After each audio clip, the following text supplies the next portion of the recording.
बहुत समय पहले एक बुद्ध गुरु नामक व्यक्ति था। वह अपने शिष्यों के साथ वन में चले गए। उनके द्वारा चुने गए यह वन विश्वास और संशय के बीच आता था। एक दिन बुद्ध गुरु अपने शिष्यों के साथ वन में घूम रहे थे। अचानक उन्होंने एक बंदर को देखा जो एक पेड़ पर बैठा था। बंदर बहुत हंसमुख था और उसने अपने मुंह को अपने हाथों से ढक लिया था। बुद्ध गुरु ने अपने शिष्यों से कहा, देखो, इस बंदर को देखो, वह अपने मुंह को क्यों ढक रहा है? उनके शिष्यों ने उत्तर दिया, बुद्ध गुरु जी, बंदर समय या दूसरे किसी बात को छुपाने की कोशिश कर रहा है।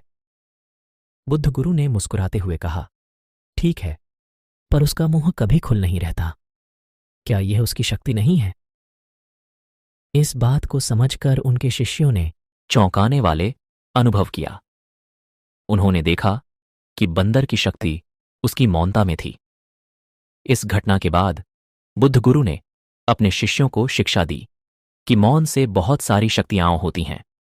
वह कहा, मौन वहां होता है जहां शब्दों की जरूरत नहीं होती। यह आत्मा के आत्मनिर्भरता का प्रतीक है। बुद्ध गुरु के शब्दों को सुनकर उनके शिष्यों ने समझ लिया कि मौन से आत्मा की शक्ति को अनुभव किया जा सकता है।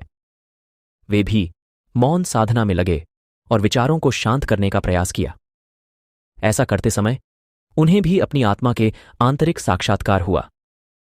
उन्होंने अनुभव किया कि शांति और मौन की गहराई में वास्तविक आत्मा का अनुभव होता है।